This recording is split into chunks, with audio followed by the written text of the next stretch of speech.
Bonjour tout le monde, on est maintenant rendu à la dernière section du chapitre 5, comment résoudre des équations contenant des radicaux.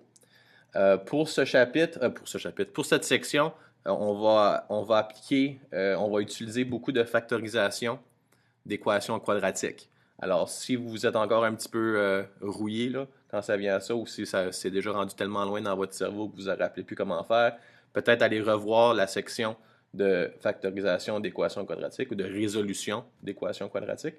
L'autre chose qu'on va utiliser beaucoup est un principe quand même assez simple. Disons que tu as la racine carrée de x qui est égale à 5. Pour déterminer la valeur de x, ou pour te débarrasser du radical, tout ce que tu as besoin de faire, c'est l'opposé de la racine carrée, qui est au carré. Alors, parce que racine carrée au carré va donner simplement x, puis ce qu'on fait d'un côté, on le fait de l'autre côté, alors x est égal à 25. Alors ça, c'est quelque chose qu'on va faire souvent. Donc, quand vous voulez vous débarrasser d'un radical, vous faites simplement au carré, mais vous le faites des deux côtés de l'équation. Alors, dans le manuel, on est à l'exemple 1 à la page 296, si vous voulez suivre dans votre manuel. Alors, l'exemple 1, ce qu'on va faire, c'est résoudre une équation avec un seul radical.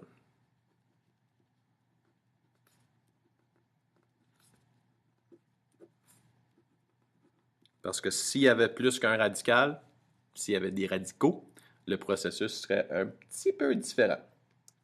Alors, disons qu'on a une équation 5 plus la racine de 2x moins 1 égale à 12.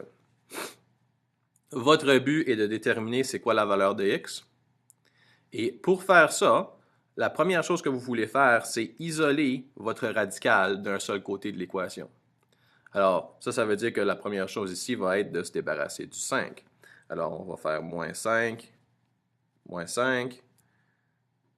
2x moins 1, radical, est égal à 7. Alors maintenant, on a juste le radical d'un côté. Alors, on peut se débarrasser du radical comme qu'on a fait en haut ici. On va prendre tout ça, on va le mettre au carré. Même chose de l'autre côté. Le résultat va être 2x moins 1 est égal à 49. Rendu à ce point-ci, c'est juste une question d'isoler x. Alors, c'est juste de l'algèbre de base. Donc, on a 2x moins 1. On va se débarrasser du moins 1 en premier. Plus 1, plus 1. 2x est égal à 50.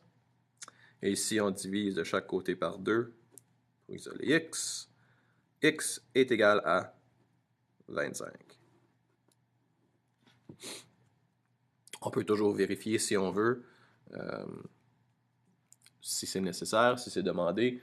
Par contre, une chose qu'ils vont souvent vous demander avec les problèmes comme ça ici, ça va être de déterminer c'est quoi les restrictions. Fait que si vous regardez ici, là, 2x moins 1, il y a certaines valeurs de x qui sont impossibles.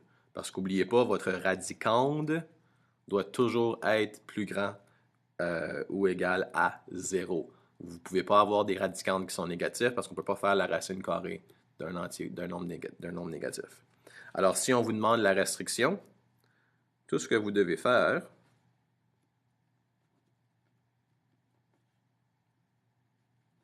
c'est déterminer c'est quoi les valeurs de x qui sont possibles. Alors, comme on a dit, le radicande doit être plus grand ou égal à 0, donc 2x moins 1 est plus grand ou égal à 0. Alors, on résout une inéquation ici. 2x est plus grand ou égal à 1, divise par 2. X est plus grand ou égal à 1/2. Donc ça, c'est une restriction de notre inéquation. Donc ça, c'est votre solution, puis ça, c'est votre restriction. Et voilà.